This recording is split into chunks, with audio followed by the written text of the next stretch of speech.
2023년 10월 10일 연중 제27주간 화요일 제1독서 요나 예언서 3장 1절에서 10절의 말씀입니다.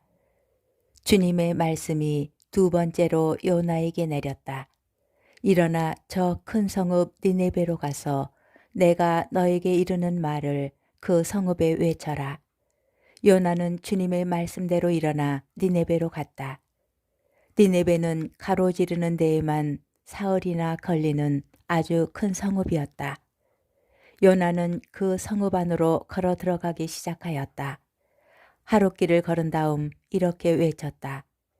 이제 40일이 지나면 니네베는 무너진다.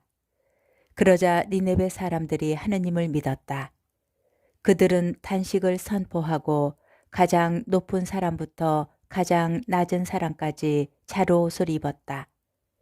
이 소식이 니네베 임금에게 전해지자 그도 왕좌에서 일어나 겉옷을 벗고 자루옷을 걸친 다음 잿더미 위에 앉았다. 그리고 그는 니네베에 이렇게 선포하였다. 임금과 대신들의 칙령에 따라 사람이든 짐승이든 소든 양이든 아무것도 맛보지 마라. 먹지도 말고 마시지도 마라. 사람이든 짐승이든 모두 자루옷을 걸치고 하느님께 힘껏 부르짖어라. 저마다 제 악한 길과 제 손에 놓인 폭행에서 돌아서야 한다. 하느님께서 다시 마음을 돌리시고 그 타오르는 진노를 거두실지 누가 아느냐. 그러면 우리가 멸망하지 않을 수도 있다. 하느님께서는 그들이 악한 길에서 돌아서는 모습을 보셨다. 그래서 하느님께서는 마음을 돌리시어 그들에게 내리겠다고 말씀하신 그 재앙을 내리지 않으셨다. 주님의 말씀입니다. 복음 루카복음 10장 38절에서 42절의 말씀입니다. 그때 예수님께서 어떤 고을에 들어가셨다. 그러자 마르타라는 여자가 예수님을 자기 집으로 모셨다. 마르타에게는 마리아라는 동생이 있었는데 마리아는 주님의 발치에 앉아 그분의 말씀을 듣고 있었다. 그러자 마르타는 갖가지 시중 드는 일로 분주하였다. 그래서 예수님께 다가가 주님, 제 동생이 저 혼자 시중 들게 내버려 두는데도 보고만 계십니까? 저를 도우라고 동생에게 일러 주십시오 하고 말하였다. 주님께서 마르타에게 대답하셨다. 마르타야, 마르타야, 너는 많은 일을 염려하고 걱정하는구나. 그러나 필요한 것은 한 가지뿐이다. 마리아는 좋은 몫을 선택하였다.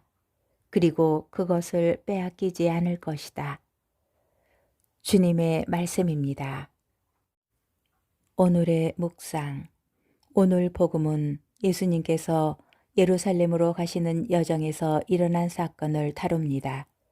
특정한 장소와 시간은 언급되지 않습니다. 어떤 마을에 머무르기로 하신 예수님께서는 마르타의 초대로 그의 집을 방문하여 마르타와 그녀의 동생 마리아를 만나십니다. 예수님을 맞이하는 마르타와 마리아의 모습은 서로 대조를 이룹니다. 마리아는 주님의 발치에 앉아 그분의 말씀에 귀 기울이고 있고 마르타는 여러 가지 시중 드는 일로 분주합니다. 예수님께서는 마리아가 선택한 좋은 목, 곧 마리아의 모습을 긍정적으로 평가하십니다. 마리아는 오로지 한 가지에 관심을 두고 있었기 때문입니다. 마리아는 예수님께 시선을 향하고 그분의 말씀에 귀를 기울였는데 이는 예수님을 따르는 이들에게 반드시 요구되는 자세입니다. 반대로 예수님을 시중 드는 일, 곧 봉사에 헌신한 마르타는 다른 평가를 받습니다.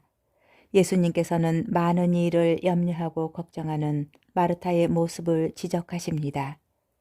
마르타는 예수님을 주님이라고 부르면서도 예수님을 자신의 중심에 두지 않았기 때문입니다.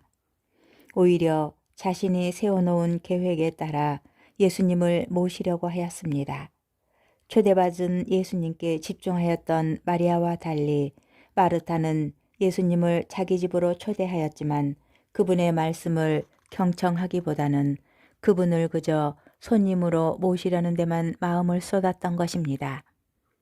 오늘 복음은 나와 예수님의 관계를 되돌아보도록 초대합니다.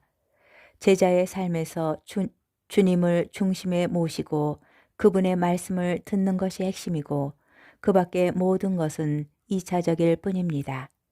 마리아는 우리에게 예수님과 이루는 관계의 정립을 위한 이정표를 제시하고 있습니다.